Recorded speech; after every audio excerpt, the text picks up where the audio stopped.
Nós estamos ainda no Livro dos Espíritos, no capítulo 5, Vida Espírita, falando sobre as relações do além-túmulo. Então, paramos na semana passada na questão 281. Então é o item, né, são o tema onde Kardec vem falando para nós, questionando aos espíritos e os espíritos nos esclarecendo como é que é esse relacionamento na vida espiritual, né? Como é que os espíritos se conversam, se interagem, se existe alguma diferença, como é que não é. Então, ele questionando isso para nos esclarecer. E aí, na questão que a gente vai iniciar hoje, que é 282, ele pergunta assim: como que os espíritos se comunicam entre si?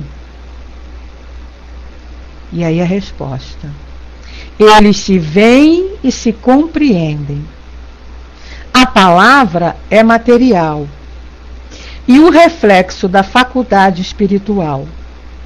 O fluido universal estabelece entre eles uma comunicação constante. É o veículo de transmissão do pensamento, como o ar é para a voz o veículo do som.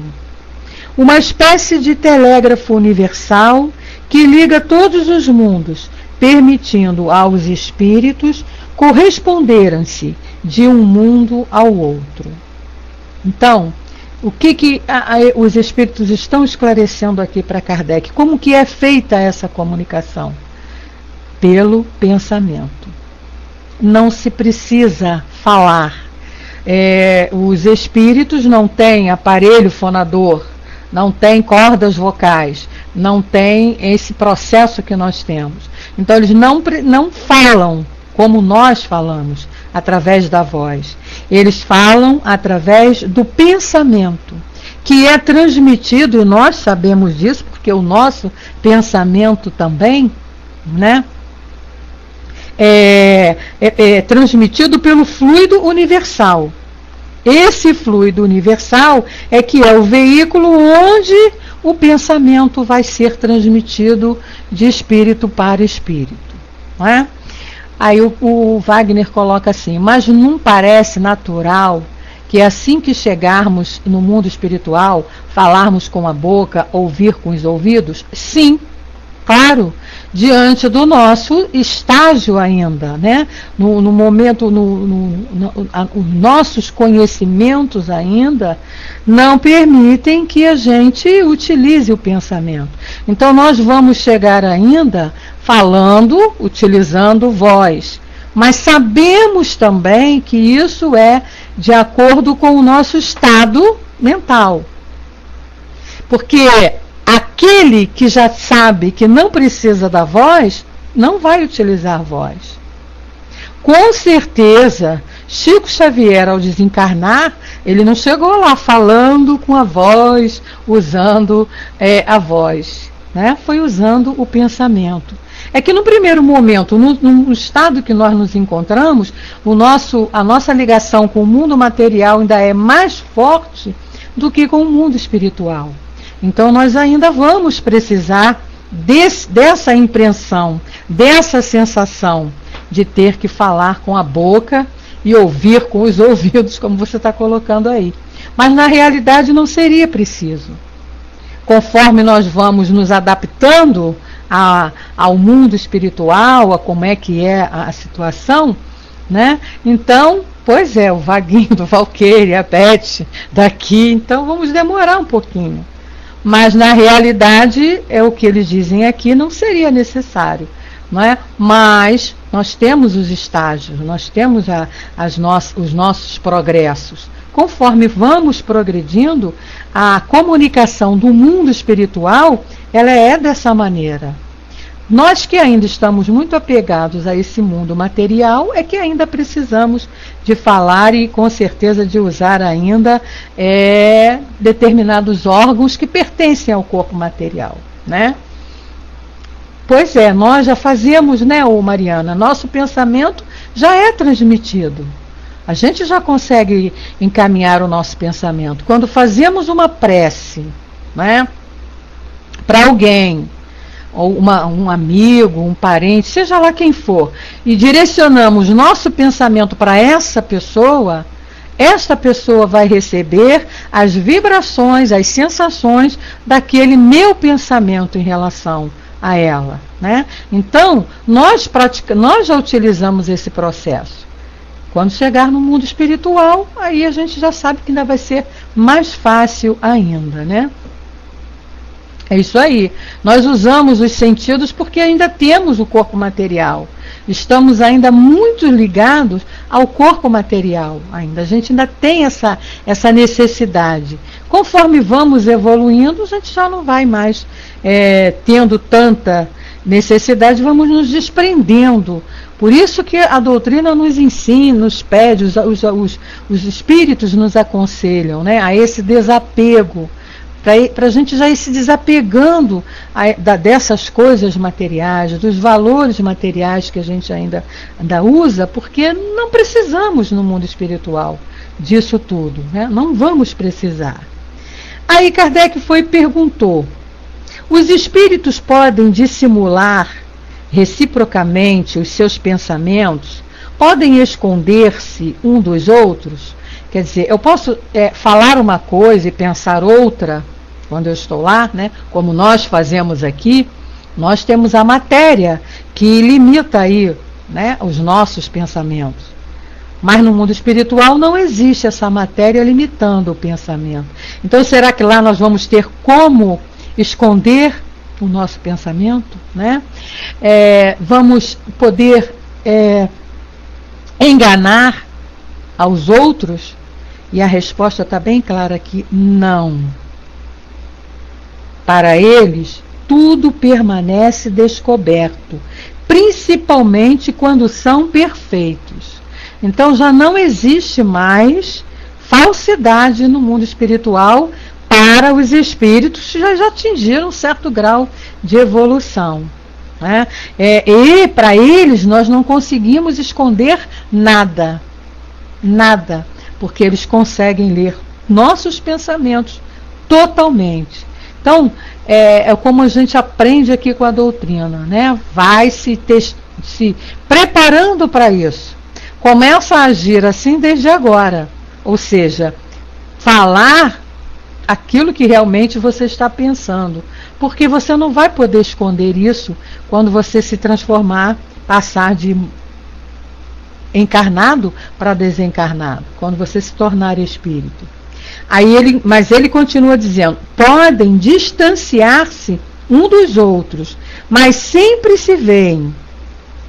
Esta não é uma regra absoluta, porque certos espíritos podem muito bem tornar-se invisíveis para outros se julgam útil fazê-lo, né?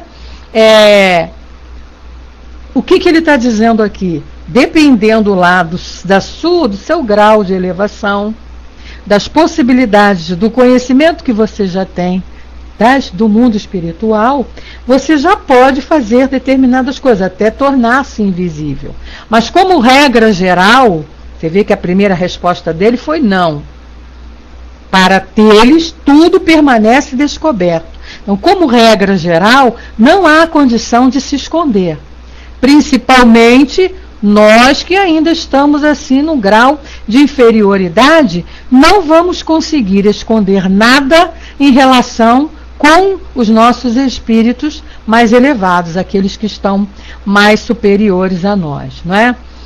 A Mariana coloca para nós: a verdade, a sinceridade a todo vapor, pelo próprio fluido do que vamos esconder. Não há necessidade da mentira, falsidade. Conhece-se o outro pela própria vibração. Justamente, e o que é a tua vibração? Senão o teu pensamento. Você vibra naquilo que você pensa. Então, o que você está pensando é o que você está emanando, é o que você está vibrando, então está emanando. No mundo espiritual, como nós não temos nada que nos limite, estamos envolvidos ali pelo fluido cósmico, esse pensamento, ele é visto. Por quê? Porque o nosso perispírito se expande. É uma das propriedades do perispírito, essa expansão. Para aqueles que já têm um perispírito mais leve, ou seja, mais evoluído e, consequentemente, está um perispírito mais light, né, um envolvimento mais suave, mais etéreo, mais, vamos dizer assim, mais limpo, a capacidade de se expandir é maior. Então, a condição de perceber e de ler nossos pensamentos é muito maior. Mas aí ele pergunta, como podem os espíritos que não têm mais corpo constatar a própria individualidade e distinguir-se dos outros que os rodeiam? Então, veja bem, nós desencarnamos todos aqui. Aí não temos mais o nosso corpo que nos identifica. Aqui agora nós nos identificamos através do corpo. Cada um de nós tem uma fisionomia, né? Uma aparência. E aí, como é que a gente vai se identificar no mundo espiritual se nós não temos mais esse corpo para mostrar quem somos? E aí vem a resposta. Constatam a sua individualidade pelo perispírito, que os torna seres distintos uns para os outros, como os corpos entre os homens. Porque os nossos perispíritos também não são iguais. E é através desse envoltório que nós vamos nos identificar, que nós vamos continuar tendo a nossa individualidade, ou seja, por esse corpo material, semimaterial, que é o perispírito. O Wagner coloca, então, quando falamos, somos o que pensamos no mundo espiritual, e isso, de acordo com os ensinamentos aqui dos espíritos, é isso aí, somos o que pensamos. Ou seja, não podemos pensar uma coisa e agir de outra, né? Fazer de outra maneira, porque não dá para esconder. Aqui, diferente de nós aqui encarnados. A gente aqui até pode estar pensando uma coisa e fazendo de outra maneira, demonstrando outra, porque a gente tem um corpo que limita, que esconde. Mas no mundo espiritual não existe isso.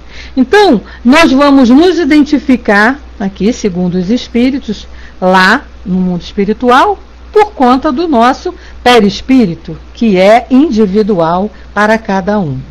Aí ele pergunta, e os espíritos se reconhecem por terem convivido na Terra? O filho reconhece o pai, o amigo ou seu amigo? Quer dizer, será que nós aqui, né, que nos conhecemos, agora, quando chegarmos desencarnados, chegarmos ao mundo espiritual, nós vamos nos reconhecer? Vamos nos identificar? E a resposta é sim. E assim de geração em geração. Então eu vou chegar no mundo espiritual, se eu encontrar com meu pai, eu vou identificá-lo, por conta do perispírito. Tá? Na 285A ele pergunta, como se reconhecem no mundo dos espíritos os homens que se conheceram na Terra? Como no mundo espiritual, e identificar o meu amigo Vaguinho, que eu conheço pessoalmente. Resposta: vemos a nossa vida passada e a lemos como um livro. Então nós vamos ter, né, o que ele pergunta, né, como se reconhece no mundo dos espíritos os homens que conhecemos aqui na Terra. Eu vou ter, como se estivesse passando assim na minha frente, um filme de toda a minha existência. E ali eu vou me lembrando de todas as pessoas que eu conheci. Continua a resposta aqui, ele dizendo, vendo o passado de nossos amigos e de nossos inimigos, vemos a sua passagem da vida para a morte. Né? Coitada de mim, Dudu. Por quê, Dudu? Então, é como se a gente estivesse vendo um filme da nossa vida, não é? E vamos então identificando aquelas pessoas que passaram por ela, né? Aí ele pergunta, a alma, ao deixar os despojos mortais, vê imediatamente os parentes e amigos que a precederam no mundo dos espíritos? Essa é uma pergunta que todo mundo faz, não é? Quando a gente faz um atendimento fraterno, principalmente quando a gente atende um companheiro que perdeu um ente querido, a primeira pergunta que eles vêm fazer para nós, né? Quando eu morrer, eu vou encontrar com meu pai que já morreu, com meu filho, com a minha mãe, vou encontrar meus entes que já se foram? E a resposta, né? Imediatamente, nem sempre. Quer dizer, logo que você desencarna, como ele perguntou ali, imediatamente, é meio complicado, é meio difícil, né? Por quê? Aí ele diz, pois, como já dissemos, é necessário algum tempo para reconhecer o seu estado e sacudir o véu material. Então, quando desencarnamos, ainda estamos envolvidos muito pela matéria, né? pelo mundo material, pelas coisas que estávamos vivendo. Até nos livrarmos disso tudo, nos conscientizarmos da situação em que nos encontramos, e aí começarmos a ampliar a nossa visão espiritual, nós vamos poder encontrar, sim, aos entes queridos que já se foram. Então vai depender, é como ele diz aqui, vai depender da situação que as pessoas, que esses entes estão, né, da situação que eles se encontram e da nossa situação também ao desencarnar. Boa tarde, Dom Jorge, Rogério, sejam bem-vindos. E aí ele pergunta na 287, como a alma é recebida na sua volta ao mundo dos espíritos? Né? Vamos antes ler o que o Wagner está colocando aqui para nós. Outra coisa que podemos tirar desta lição, que a encarnação nos iguala, ou seja, temos acesso ao outro independente da diferença espiritual. Por exemplo, quando Jesus esteve encarnado, todos tiveram a oportunidade de tocá-lo, vê-lo, e no mundo espiritual, com certeza, a vibração não seria a mesma. Com certeza. Né? Nós temos vários casos na doutrina aí, exemplos que são passados para nós, lá no livro Céu e Inferno mesmo, nós temos vários casos lá que Kardec evocou espíritos e que eles não viam seus entes queridos, não podiam se encontrar. O que você colocou é interessante, encarnados aqui, todos nós podemos nos ver, todos nós temos acesso uns aos outros, não importa a posição que estejamos, né? Vamos ter acesso. O exemplo maior mesmo foi de Jesus, que quando encarnou, todos o enxergaram, todos o viram, todos o tocaram. E agora, nossa, para você poder ver Jesus agora, você vai ter que estar bem adiantadinho, né? Tem que fazer um esforço muito grande, né? O Negrão coloca para nós, através da vibração de cada espírito, o perispírito pode emitir certa quantidade de luz? Sim, a quantidade de luz que o perispírito vai emitir, Negrão, é de acordo com o teu estágio evolutivo. Ou seja, conforme você vai evoluindo, você vai purificando o teu perispírito.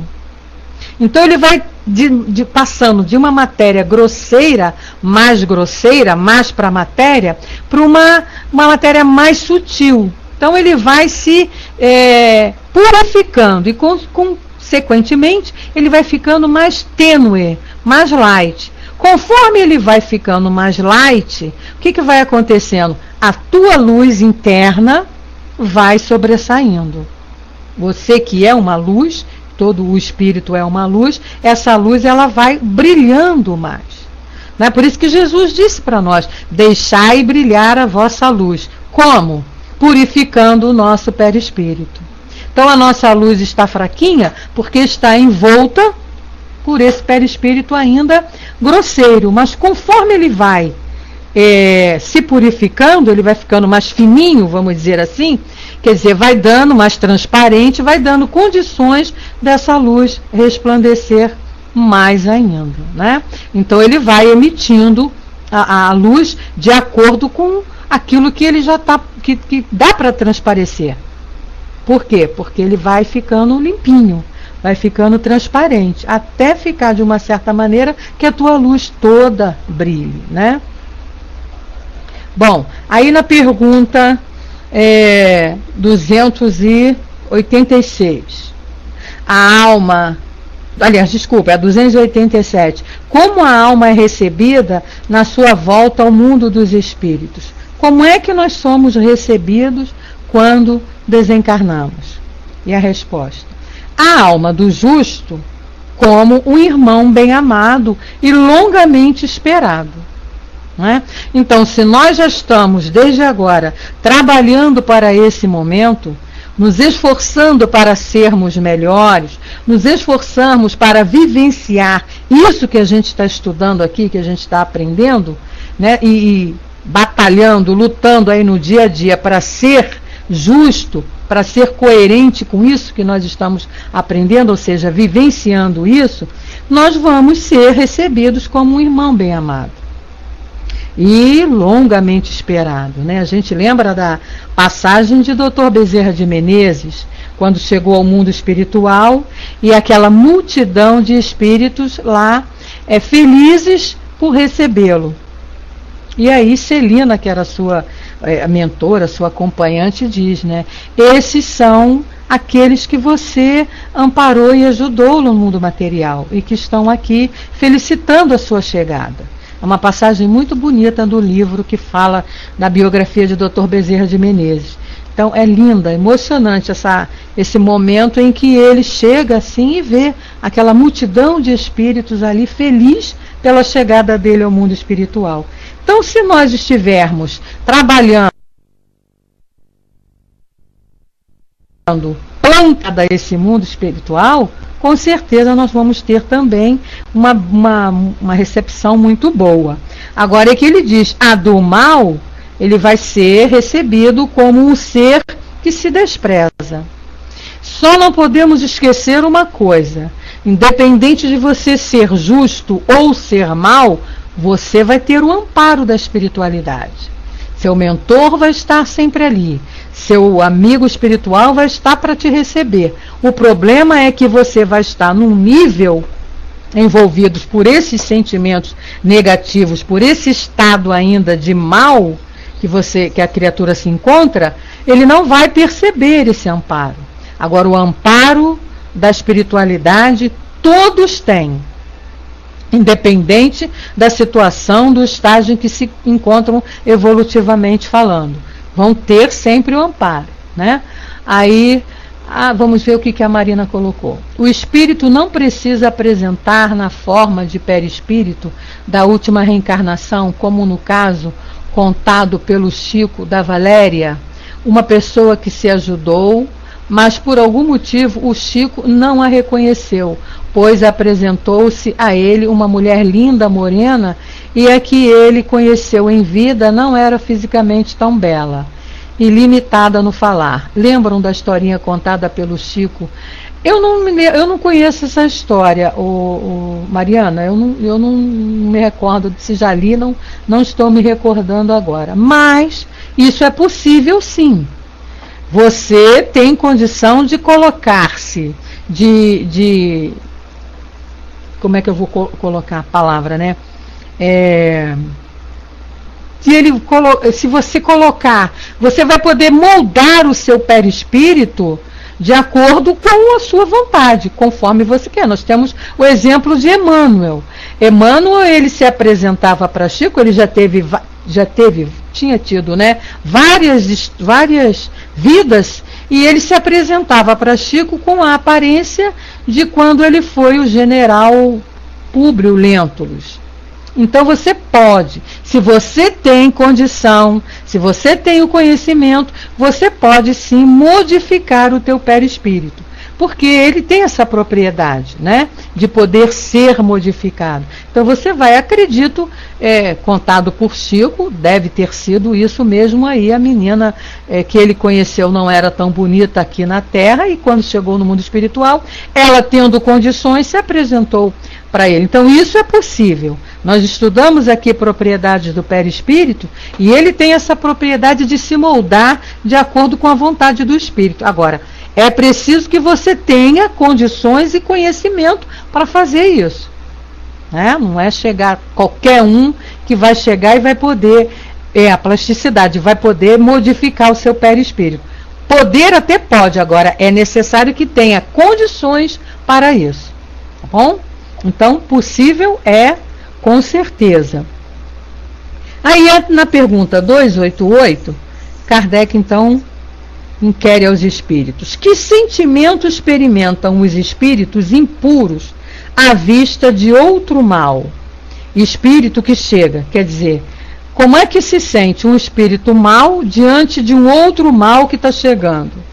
E aí ele diz: os maus ficam satisfeitos de verem os seres à sua imagem. É lógico, né? Está chegando gente mal, então que beleza, mais um mal para a nossa equipe, mais um que não serve para ficar junto a nós. E, como eles, privados da felicidade infinita. Então, aquela história, aquele que está numa situação ruim, ele vai ficar feliz de encontrar pessoas que também estão na mesma situação que ele. Então, o que Kardec está dizendo aqui? Os maus, os espíritos, aliás, os maus ficam satisfeitos de verem mal chegando junto a ele, né? Aí ele continua: como acontece na terra a um ladrão entre os seus iguais, né? Ou seja, os semelhantes se atraem e se sentem felizes quando estão ali junto com eles, né? Na 289, então, Kardec pergunta: nossos parentes e nossos amigos vêm, às vezes, ao nosso encontro quando deixamos a Terra? É outra pergunta, né? Parecida com aquela lá de cima da 286. Ele quer saber assim, se morrendo, desencarnando, né? Vou encontrar, eu, por exemplo, que já tenho avós, que já tenho pai, que já tenho tias desencarnados. Será que vou encontrar essas pessoas que foram meus parentes aqui no mundo material? E a resposta: sim. Vêm ao encontro da alma que estimam, felicitam-na como no regresso de uma viagem, se ela escapou aos perigos do caminho, e ajudam a se desprender dos liames corporais. Né? E é interessante que a gente percebe isso. Eu tive essa experiência com meu pai. As pessoas que estão assim próximas do desencarne, não é? Então elas começam a ver aqueles que já partiram. O meu pai, assim, uma semana antes dele desencarnar, ele começou a ver o meu tio, né, o cunhado dele, que ele era muito ligado, começou a ver o pai dele, ele dizia que estava vendo o pai, começou a ver também pessoas que já tinham desencarnado, né, amigos que já tinham ido, e conversando com ele, ele falava para nós: o fulano está aqui, vem me visitar. Já estava assim, para nós, né, nós encarnados, achávamos que ele já estava delirando. Eu não, porque eu tinha conhecimento, né? Mas a minha irmã, por exemplo, a minha mãe, achava que ele já estava falando assim, falando coisa com coisa. Me lembro que elas diziam até isso: nossa, papai já está falando coisa com coisa, já está conversando com o tio Alfredo, já está conversando com fulano, com ciclano, está vendo gente. Eu sabia, né? Mas a gente vai deixando lá a situação. E aí a gente percebe que isso acontece mesmo. São eles que já estão chegando, como diz aqui a resposta, para felicitar no regresso de uma viagem, né? E ajudar a desprender os liames corporais, né? O Wagner colocou: se eu for recebido pela mamãe, seria o espírito mais feliz do planeta. Isso quer dizer que, se estivermos nessa condição, vendo aqueles que já partiram, é que estamos batendo as botas? Não significa isso, né, Wagner? Não, porque existem os médiuns videntes. Claro que não, né? Eu sei que você está perguntando isso aí de brincadeirinha, porque eu sei que você sabe isso. É claro que não, porque existem os médiuns videntes. Médium vidente, ele está vendo as pessoas que já desencarnaram. Mas o que, na maioria dos casos, de pessoas que estão assim para desencarnar, né? Eles vêm, porque justamente por conta disso aqui que os espíritos estão dizendo, né? Eles vêm trazer para nos receber. independente de você ser médium vidente ou não, porque o meu pai, por exemplo, ele não era médium vidente, ele não via nada enquanto esteve saudável, no momento em que você está para desencarnar, você começa a ver, né, no estado terminal que a gente costuma chamar. Bom, aí ainda nessa resposta os espíritos dizem, é um favor concedido aos bons espíritos. Olha só, eu vou até voltar e ler a resposta toda, porque a gente parou aí, né? Ai, agora tá brincando com o Dudu. Olha lá, Dudu, ele tá querendo te matar, Dudu. Tá querendo que você desencarne, hein? Olha só. Então vamos voltar aqui à resposta, né? Nossos parentes, nossos amigos vêm nos receber? Então os espíritos disseram, sim, vêm ao encontro da alma que estimam, felicitam-na como no regresso de uma viagem. Se ela escapou aos perigos do caminho e a ajudam a se desprender dos liames corporais. É um favor concedido, olha só, aos bons espíritos, quando os que os amam vêm ao seu encontro, enquanto os que estão manchados ficam no isolamento ou cercados somente de espíritos semelhantes a eles, e é uma punição. Então, olha só, para que eu possa encontrar meus entes queridos e vê-los, é preciso que eu esteja trabalhando, me preparando para esse momento. Não é? Porque não é dado a todos. Todos poderiam ver. A gente pode até dizer que sim, é um merecimento de todos. Porém, nem todos estarão em condições de ver. Mesmo desencarnado. Nós conhecemos aí a história do nosso André Luiz, que teve que esperar muito tempo para poder encontrar com a mãe, porque ela estava num nível mais elevado do que ele e a vibração não permitia, até que ele foi se preparando para poder chegar a esse momento de se encontrar lá com a mãe. Então a gente tem esse exemplo aí que todo mundo conhece, porque está lá no livro Nosso Lar. Mas poder até poderia. Agora, o problema é como é que eu desencarno? Eu me desencarno já bem liberto da matéria? Se eu já estiver bem liberto da matéria, bem desapegado do mundo material, eu vou conseguir ver sim.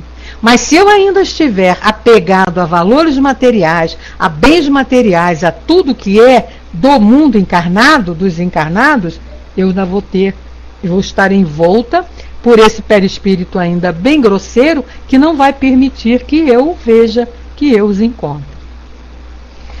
A Marina coloca para nós, eu já vi espíritos que me conhecem, mas eu não. Deve ser algum algoz. Com todo respeito a ele, claro, como criatura de Deus, mesmo fazendo ele mal, o vejo lindo, pois todo espírito é lindo, emocionante, não é? Sim, todo espírito é lindo, é bonito, porque todo espírito, ele é criação de Deus, Marina. Eu penso dessa maneira. Por mais situação inferior que ele esteja, quanto encarnado, por mais assim ainda atrasado moralmente, mas ele também é criação divina. Não foi criado por outro ser que não fosse Deus. Então todos são filhos de Deus. Estão em caminhos diferentes, se desencaminharam aí nessa jornada, mas um dia vão retornar ao caminho certo e estarão lindos, bonitos, maravilhosos como Jesus. Todos nós estaremos nessa condição. Então eu também concordo com você nesse ponto. É lindo porque são filhos de Deus, foram criados por Deus. Estão em condições ainda de, pode-se dizer, de feiura, não é? Por conta das suas escolhas. Ainda se comprazem no mal, ainda pensam no mal, ainda estão lá achando que o bom é fazer o mal, então eles estão feios por isso, mas com todas as possibilidades de se tornarem bonitos, né? A Carmen coloca, Beth, a pessoa que está desencarnando, algum sabe a hora e até pede licença no momento final? Pois assim aconteceu com o avô, despediu de todos nós e pediu que voltássemos um minuto depois. Pode sim, aqui naquele momento ele pode ter essa percepção sim, ô Carmen. Nós temos vários casos aí, narrados pela espiritualidade e até conhecimentos nossos, né, que ele pode sim ter esse momento aí de já perceber que está indo, não é? O meu pai, por exemplo, você quer ver? Eu vou contar a minha experiência. Ele percebeu que estava indo. Ele percebeu que já estava indo. Porque quando ele era saudável e tudo, ele tinha pavor de hospital. Escutem só, ele não suportava o hospital. Não queria ir para o hospital. Ele era militar, da Polícia Militar aqui do Rio de Janeiro, principalmente o hospital da PM. Falasse para ele que ele tinha que ir no hospital da PM, ele não passava nem na porta. Ele tinha pavor, porque ele dizia que se entrasse lá, vivo saía morto. Muito bem.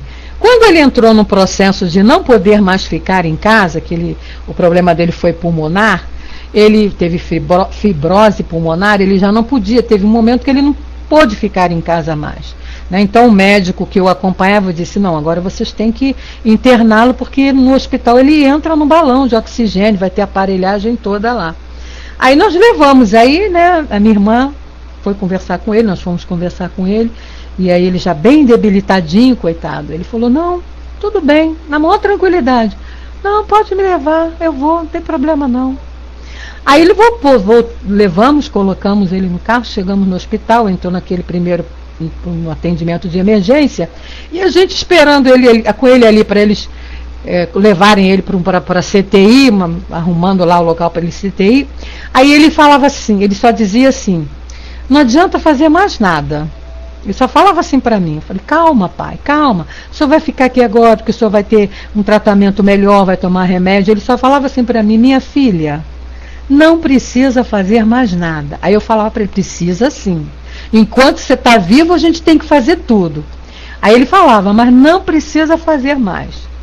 Aí ele foi caminhando, né, para entrar pro CTI. Aí a minha irmã naquele momento já não podíamos mais, mas ele olhou para a gente assim e falou, deu adeus.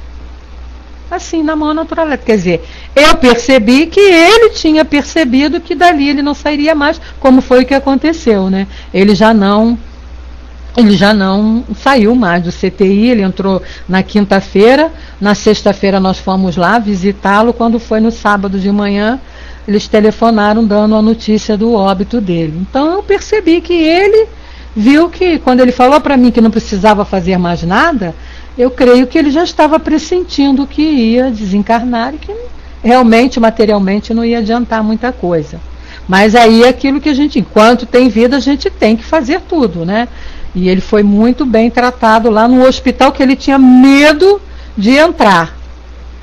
Mas é o que você perguntou, Carmen, pode sim, né? Agora, quem tem essa possibilidade, aí eu já não sei te informar. Isso vai depender da condição de cada um, né? A Mariana coloca. Xavier não gostava de hospital, preferia ficar em casa aos cuidados. Xavier que você deve estar falando deve ser Chico Xavier, né? Também a gente sabe disso. Bom, na pergunta 290, Kardec faz aos espíritos: os parentes e os amigos reúnem-se sempre após a morte? Vamos nos reunir lá sempre após a morte? E ele diz: isso depende da sua elevação, olha só, e do caminho que seguem para o seu adiantamento. Então veja bem, cada caso é um caso. A gente aprende com a doutrina que tudo, existe uma regra, mas essa regra ela vai ser cumprida sempre dependendo do ponto de evolução em que você esteja, do teu ponto de conhecimento, do teu ponto de atos e atitudes que você esteja tendo agora, já vivenciando mais para o mundo espiritual, começando a pensar como espírito imortal, começando a se desvencilhar dos valores materiais, dos apegos materiais. E os apegos materiais não são só apegos a objetos, que a gente diz, não, aos valores mesmos materiais. de um modo geral, a vida material. Não é? Então você já vai se desprendendo disso, então você já fica mais preparado para essa reunião, para receber as benesses do mundo espiritual. Então ele diz, isso depende da sua elevação e do caminho que seguem para o seu adiantamento. Se um deles está mais adiantado e marcha mais rápido que o outro, não poderão ficar juntos.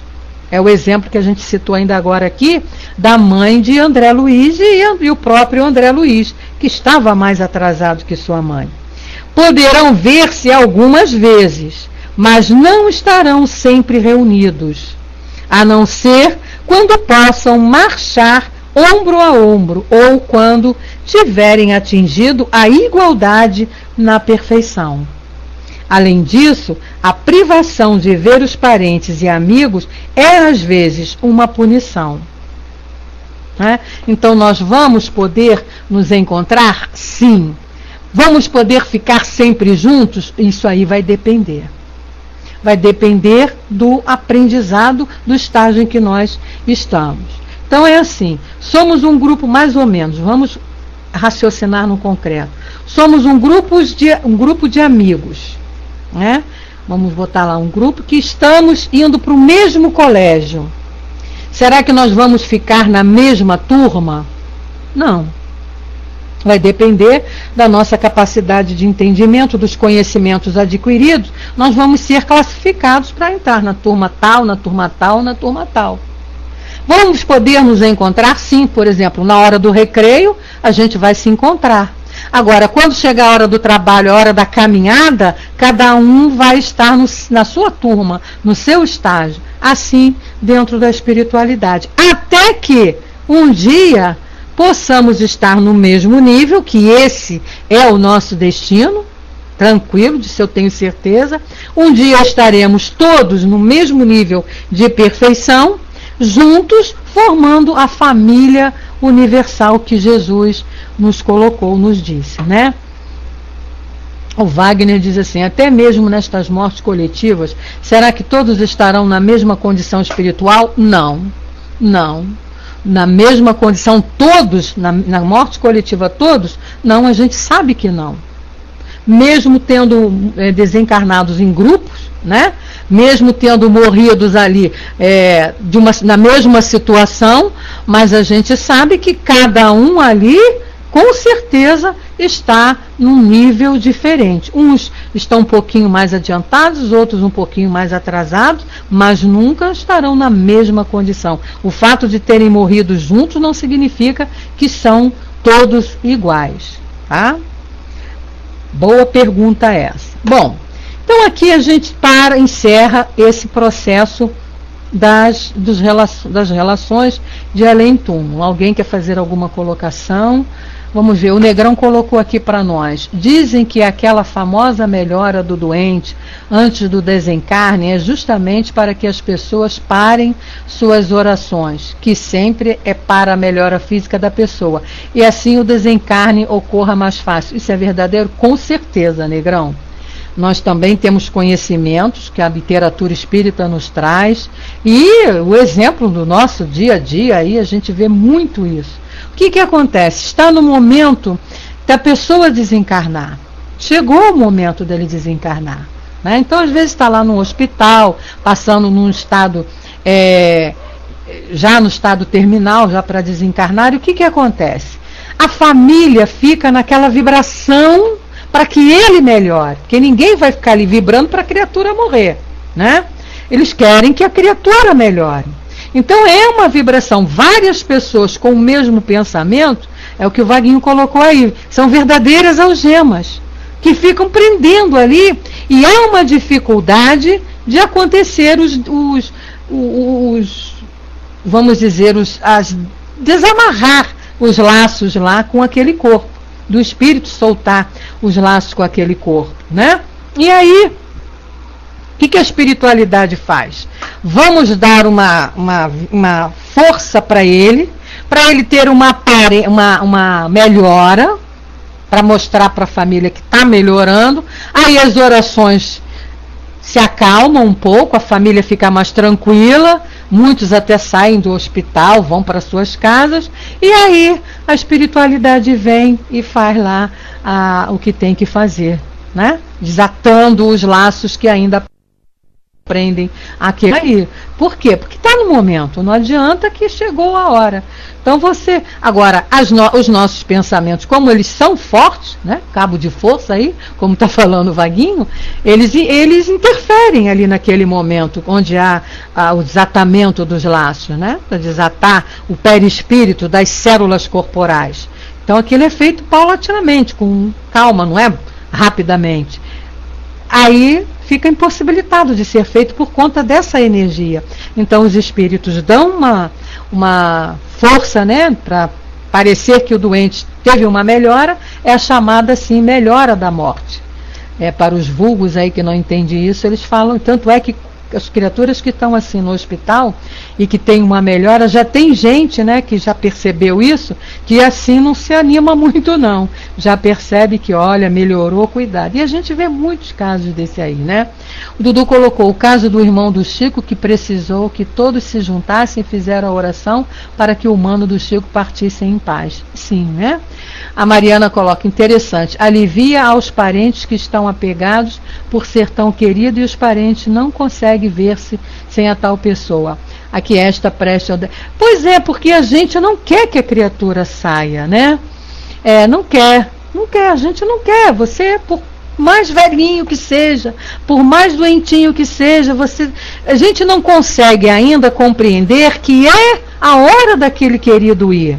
É como diz o livro do livro O Evangelho lá, não é? Você é prisioneiro, você está prisioneiro na carne, na matéria. Então nós deveríamos ficar felizes quando chega o momento. Pois é, por conta do apego, Negrão.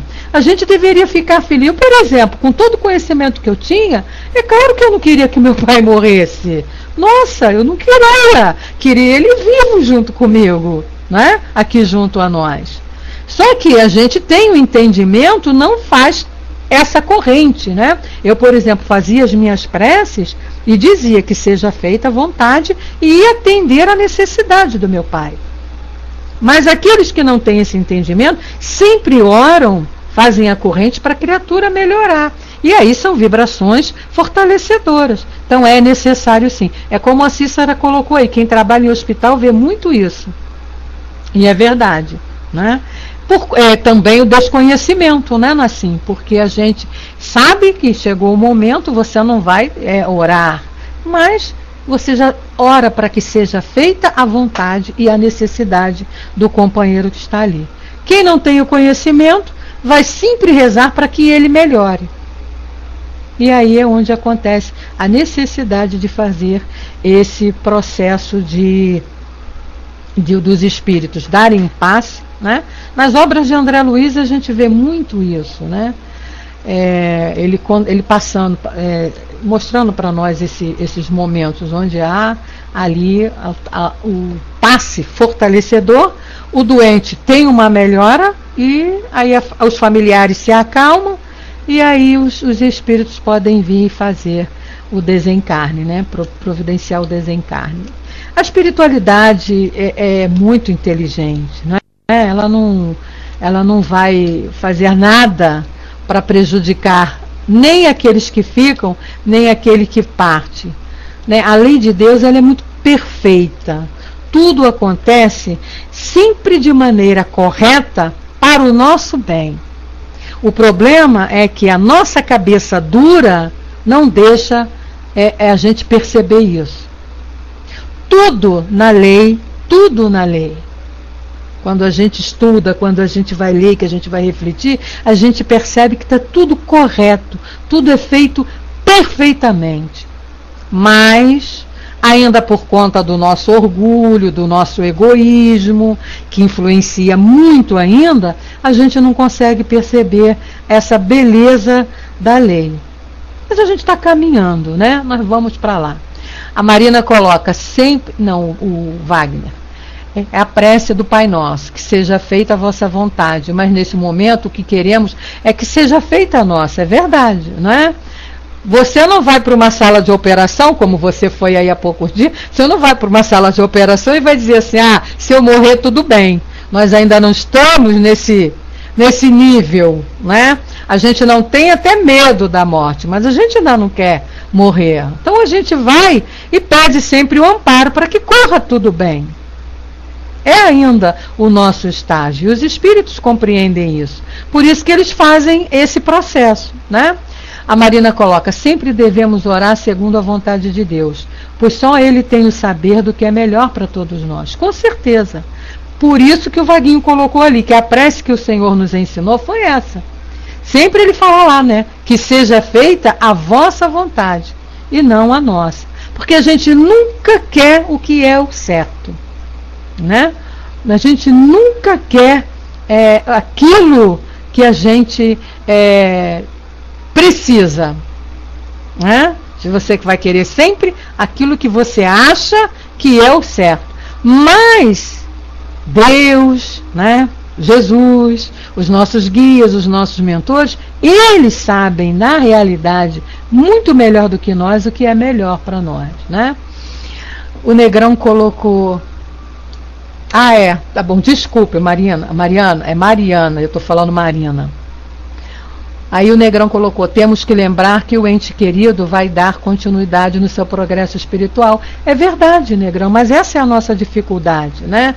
A gente nunca acha, por exemplo, que um ente querido que está junto a nós, que está partindo, que ele está se libertando, né? A gente acha que acabou. E aí, se a gente tem esse conhecimento, né, vamos perceber que é o momento da criatura se libertar da matéria. Chegou o momento, né? Vai dar continuidade aí à sua caminhada. O Francis diz que tem uma amiga que o pai sofreu um AVC há quase 1 ano e está em coma numa UTI. A família vai todos os dias vê-lo. Por isso acho que ele ainda não desencarnou, pois naturalmente são muitos apegados. Pode ser, né, Francis? Pode ser, sim. E o Wagner coloca, quando eu fui para a sala de operação, chamei muito pelo amparo da mamãe. Pois é, né? Mamãe a gente está sempre chamando. Mamãe, mamãe, mamãe. Oh, meu Deus. E aí, coitadinha da mamãe, às vezes está lá querendo fazer tudo para nos ajudar, mas às vezes não tem condições, né? Gente querida, estamos encerrando o nosso estudo. A lei de conservação, que a Cícera coloca aí. Estamos encerrando então o nosso estudo de hoje, agradecendo como sempre a participação de todos, a conversinha final foi legal. Na semana que vem nós vamos entrar nas relações simpáticas e antipáticas dos espíritos, né? As metades eternas. Então vai ser assim, também é um assunto muito interessante. E a gente aprende muito, e aí a gente vai entender por que Jesus disse aquilo, né? Se você tem algum problema com teu adversário, se reconcilie enquanto você está aqui junto a caminho, porque depois vai ser pior. Bom? Então a gente agradece as vibrações, as colocações, as participações, que é sempre muito legal, mas a gente está em cima da hora de encerrar. Quem pode levantar